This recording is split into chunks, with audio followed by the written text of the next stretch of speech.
Okay, so good evening, ma'am. I'm Jason. I'm Natasha. My name is Mikaela Vanessa. Okay, so today our group will present our translation proposal project about the article entitled Research on Successful Factor and Influencing Mechanism of Digital Transformation in SMEs. Okay, so this project was prepared as a part of the English for Business and Professional Communication course and is based on the academic article published in Sustainability in 2022. So in this presentation, we will explain the background of the project, the concept of translation, the strategy we use, and the overall process of translating the article into Indonesian. Okay, before discussing the translation process, I would like to explain the background of this project. So translation is not a simply changing word from one language into another language. It is a process of transferring a meaning while maintaining the original message, context, and readability. For this project, we select an academic article discussing the digital transformation in SMEs because the topic is highly relevant in today's business environment. Another reason for choosing this article is because it has not yet been translated into Indonesian. So this project can help make the information more accessible. And for the target reader of this translation are students, lecturers, researchers, and business practitioners who need academic information but may face difficulties understanding English source. And next, what is a translation? So according to Peter Newmark in 1988, translation is the process of rendering the meaning of the text into another language based on the author's original intention. This means translation focuses on meaning rather than translating word by word. Translation also has several important functions. First is help share knowledge across different languages. Second is bridging cultural difference. And third is make academic information easier for reader to understand. So a good translation should remain accurate while still sounding natural for target reader. And next, I will explain the translation strategy we use in this project. So according to Newmark, there are several translation strategies such as literal translation, semantic translation, communicative translation, modulation, and transference. However, in our project, we mainly apply two strategies. The first is semantic translation, which help preserve the original meaning and academic context of the source text. The second is communicative translation, which focus on making the translation clear and easier to understand for Indonesian reader. By combining these two approaches, we aim to product translation that remain accurate with also being natural and readable. Next. So about translation quality assessment.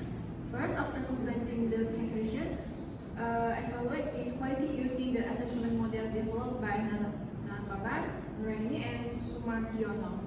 This model consists of three criteria. The first is accuracy. This refers to how well the original meaning is transferred into the target language without distortion or lost information. The second is accessibility. This means the translation should follow Indonesian grammar, vocabulary, and language conventions. The third is readability.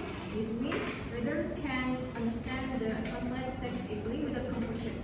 A high-quality translate should meet all three criteria, which are accurate, acceptable, and readable. Now let us move the article itself. The study focused on the factors that influence the success of digital transformation in small and medium enterprises and prosumers. The main objective of the research is to identify the factors that contribute to successful digital transformation and to understand how these factors are related to one another. The research found that digital transformation is not only about adopting new technologies. Success also depends on organizational readiness, support from the external environment, and the competence of employees. In other words, technology alone is not enough. Companies also need capable people and supportive management. Factor influencing digital transformations. The study identified 4 major factors that influence digital transformation. The first factor is technology. This includes technology capability, digital tools, and IT infrastructure that support business operations. The second factor is organization. These include management support, business strategies, leadership, and organizational readiness for change. The third factor is environment. This includes competitive pressure, government support, and external business conditions. The fourth factor is human resources. This includes employee knowledge, digital skills, and competencies. The research shows that all of these factors are interconnected and contribute to successful digital transformations.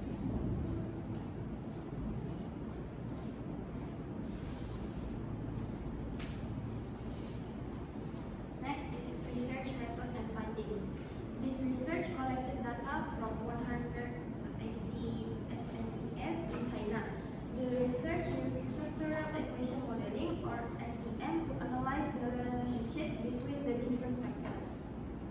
The findings show that technological factors and environmental factors have a positive influence on organizational capabilities. Strong organizational capabilities then contribute significantly to successful digital transformation. The study also highlights the importance of employee competence.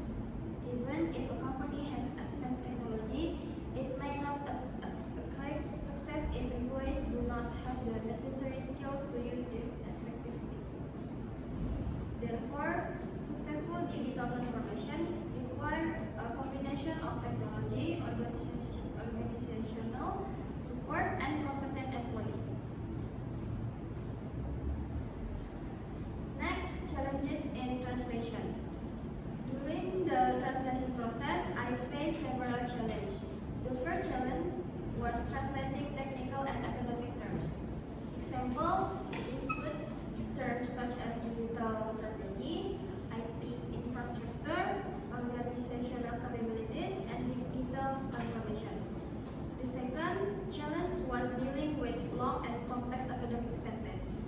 Many sentences contain detailed explanation and formal language structure that were difficult to translate directly into Indonesian. The third challenge was adapting English sentence structure into natural Indonesian expression while preserving the original meaning. And the most difficult part was balancing accuracy and readability at the same time. Strategies used to overcome challenge. To solve this challenge, I applied several translation strategies. Number one is semantic translation was used to preserve the original academic meaning. Number two is communicative translation was used to make the text more natural and easier for readers to understand. Number three, literal translation was used when the source text could be translated directly without changing the meaning. Number four, I also use modulation and transposition when sentence structure needed adjustment to sound more natural in Indonesian. For example, the term organizational capabilities was translated as kemampuan organisasi because it accurately represents the concept while remaining clear and understandable. Okay, and next is the conclusion. This translation project was developed to translate an academic article into Indonesian while maintaining the original meaning, context, and readability. Through the use of appropriate translation strategy, especially semantic and communicative translation, we attempt to create a translation that is accurate, understandable, and suitable for Indonesian reader.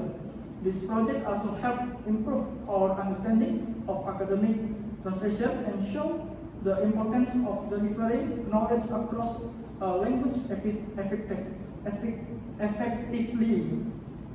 Okay, and next is the reference. We can see at the screen.